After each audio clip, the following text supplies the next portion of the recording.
The reality is, for $750, you can get a gaming laptop that's better than this. Hello everyone, and welcome back to the channel here. Today I'm going to be doing something a little bit different here, something that I've not done on the channel before, but I do want to reach out and do some more kind of content. So today I'm going to be looking at Amazon prices for gaming computers. Now, I know recently Austin Evans made a video about this same topic, and that got me thinking. That was maybe a couple months ago.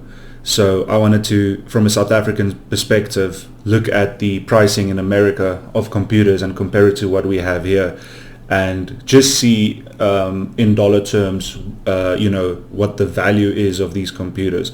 So I'm going to get right into it here. First off, I type in gaming PC, that's all I type in. We start out with a Cooler Master system. Now, it doesn't actually say who sells it when you just see the listing, which is interesting to me. And this system seems to have only one review, but yet it's at the top, so that's obviously a sponsored post. But right away I can see it's a lot better value than the problem listings, which is just below the Cooler Master listing. So these two listings seem similar to me. So let's take a quick look at this Cooler Master listing, the one that comes up when you type in gaming computer. Now, for most people, you would have a budget of maybe $500 to $1,000 for a gaming computer. So this would be maybe doable for some people. Maybe some people would want something a little bit cheaper, maybe $750, something like that. But taking a look at it, Cooler Master HAF 5 Pro, it's a nice chassis. It's a big chassis. It's not going to be for everyone, but it's a good chassis. It has good airflow, good fans, and it looks nice as well. Cooler Master do make really good products. So just taking a look from this listing, it has a i5-12400F. It's a pretty good CPU, mid-range CPU. It's got a GTX 3060 mid-range graphics card at this point. 16 gig DDR4, 3200 megahertz RAM, mid-range amount of RAM and mid-range amount of speed for that RAM. A terabyte M.2 NVMe, that's pretty good. It's got Wi-Fi. I assume the motherboard has built-in Wi-Fi, otherwise maybe it comes with the Wi-Fi card or something like that. So I'm not going to open up this listing because this is not the one that I'm interested in looking at, but I just wanted to take a quick look at it because it's not good value, I don't think. I think this should be maybe $700, maybe even $600, but it's a lot better than the problem listings I'm going to take a look at now, because this is a modern computer. With this computer, with the 3060 and a 12400F with 16 gigs of RAM, you would be able to play any game at HD, 1080p at high graphics. So that's not a problem listing. It's not the best value, but it's not bad either. So let's go down here to this STG Auberon gaming computer, and right away you can see it's not good value. First off, it doesn't say which CPU it is. It just says Intel Core i5, so that's going to mean it's not going to be a DDR4 supported CPU. So we're going back a bit for this. It's got a Radeon RX 550 4 gig. Now, this is a card that I've tested on the channel, and it's not a good card for gaming. If you're someone that's going to be doing 3D modeling or something like that, like entry-level stuff, you can consider it, but when it comes to gaming, don't get that card. It's got 16 gigs of RAM, just says 16G RAM, so it doesn't really specify. 512 gig SSD, Wi-Fi, Bluetooth 5.0, 3 RGB fans, an RGB keyboard and mouse. That's you might as well just throw that keyboard and mouse away looking at it from the picture there.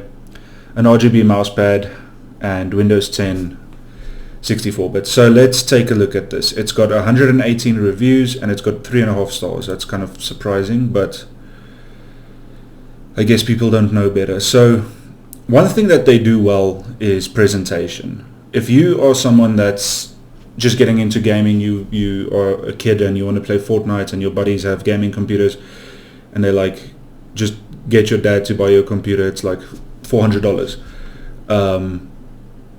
A kid might look at this and be clueless and think this is a really good price. But the reality is, and again, it doesn't say which graphics card, it doesn't say the speed of the RAM, it doesn't say which generation RAM, it doesn't say anything. So I've seen from some videos that if you scroll down a bit, you can find the more detailed information. So let's see if we can do that. So it does say down here DDR3 SD RAM. It still doesn't say the speed, so I'm going to assume it's 1033 megahertz RAM. It still doesn't say the CPU here. So we're going to scroll down a little bit, see if we can find it. Yeah, I can't find information about the CPU. We'll get to the reviews. Let's just take a look at this a little bit more. From these pictures, the presentation is good. It's colorful. It's got some gradients in there. It makes the whole thing look really nice. And it's just enough information for someone that doesn't know computers to see, wow, this has got a 3.7 gigahertz CPU. It's a Core i5. That's cool. I know Core i5 is good. It's got 16 gigs of RAM. People say I should have 16 gigs of RAM. It's got a 4 gig video card. That's good, isn't it? And it's just really like a mousetrap. Like, I feel like they know exactly what they're doing and they do it very well. It's just surprising to me how many reviews they have, because the reviews are, 3.5 stars are not bad. That's like an average rating for a very not average system. So they've got some more options here. So let's take a look. Let's go one up in the rank there to the $440 system. So now we get the Core i7. So perfect. We get an RX 580, which admittedly is a big jump for another almost $100. Although that graphics card doesn't even cost $100. And if you're going from that, I don't know which Core i5, probably a 3rd gen or a 4th gen. If you're going from that Core i5 to a Core i7, it's not going to make a big difference. You might get some extra cores there, but it's just such an outdated technology. Okay, let's jump up one more to the 680. So now I see a sound bar there and some headphones, but they don't look good at all.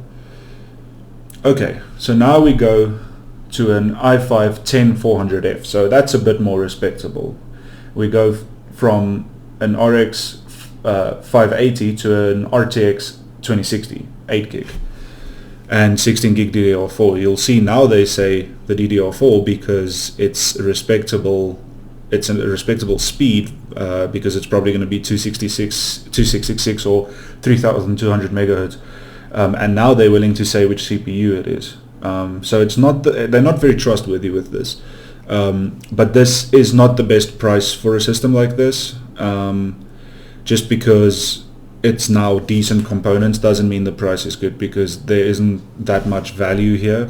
You can probably get this stuff for $400 if you buy it yourself second hand. And these are refurbished PCs, so it's not like you're buying them new. So let's see what the best option offers. Okay, Core i7 10700F, RX 6600 8 gig, and again 16 gigs of DDR4 RAM. And apart from that, it's all the usual stuff. This case looks decent. I'm unsure which power supply that is. I didn't even mention the power supplies because I'm pretty sure you're not going to get any quality there. But the case seems to have good airflow. It's decent looking. It's not my style really, but it looks nice. So this is $750. So this is on the more expensive part of entry-level gaming PCs. And the thing is, these days this is an average PC because it's a 10th gen CPU. It is an i7, and I'm not sure about the 10700, but I assume it's an 8-core CPU.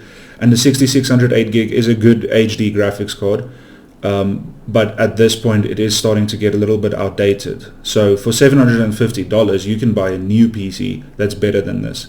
And I think that's where they catch you. People don't realize that is the case, because they think that there's a lot of value here. So let's take a look let's go back to that first option, 350, and let's take a look at the ratings. Although it seems like the ratings are for all of the systems, it's not for any specific system. My daughter got this PC a few weeks back for gaming, and editing videos, and she has been very pleased so far. The keyboard is a little clunky, and the Wi-Fi dongle that came with it only allowed for connecting to 2.4 gigahertz on the router. So we got a USB Wi-Fi adapter so we could connect to the 5 gigahertz connection instead. The quality and performance seem decent, but obviously we are not sure about longevity yet. Good computer for the money. And this is someone that obviously knows a little bit about networking, because they know about the different spectrums of Wi-Fi speeds.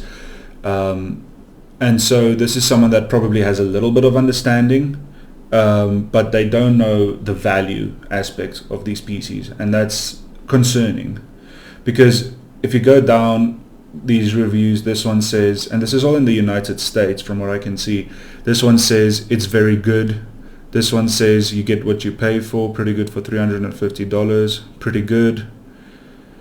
Smoke and mirrors, I'm not sure about that one. Pretty good for a starter PC. Honestly, not as bad as the reviews make it seem, which the reviews seem really good to me, so I'm not sure what they mean with that. But yeah, I think the point that I'm trying to make is, well, this keyboard and mousepad is just dog shit. You don't want that at all. This graphics card is not good enough at all. You're barely going to play any games on it. And I know that because I've tasted it. So yeah, if you think that you can find some value with these, and maybe some people don't know how to build PCs, that they're not bothered with it, they don't want to spend the time on doing that, and they just want to build a PC. But the reality is, for $750 you can get a gaming laptop that's better than this. You can get a computer that's better than this, like a pre-built from Asus or from Alienware even. I know they're a bit more expensive, but you can get like an entry-level Alienware system for $750. So the point I'm trying to make is, these values are not good, they're still skewed, and they're still fooling people. And this isn't the only one. I mean, if we go back to just searching gaming PC, there's a lot of these. So then you get like decent ones mixed in. Like this one doesn't seem like good value, but it does have a 4060 Ti, but those aren't great either. This one also doesn't seem like the best value, but those are still decent. But then you get back to this, an Alarco gaming computer, and again, it doesn't say the CPU, it doesn't say the RAM speed or generation, it doesn't say the speed of the SSD, and this has a 750 Ti for $400. It's insane. So they dress it up because it looks nice. The computer chassis, the case, is really nice looking. It has the RGB. People think, I'm going to get my kid this and they're going to love it. $400 well spent. But I think the point is that people need to be more vigilant, and they need to make sure that they have all the information before buying something like this, because there's just many better deals out there. So I think that's basically the point I'm making. Take a better look. If you want to buy your kid something, hop on YouTube, look at what some YouTubers have to say about certain products. Look at pre-built computers that are new for the same prices that you have here, maybe a couple $100 more, or just build a PC with your kid. I mean, that's a lot of fun to do, and they would probably love to learn about it anyway. And maybe if you don't know how to do it, you can learn about it yourself. Everything's on YouTube now. You can learn how to do it. And all I'm saying is, don't fall for these scams. They're not really scams because they do sell you stuff, but they are liars. These are not good computers, and they don't offer good value. So be vigilant. I hope you enjoyed the video. I'm going to make more content like this that's not just building computers but discussing them as well. So hope you enjoyed the video, and I hope to see you in the next one. Cheers.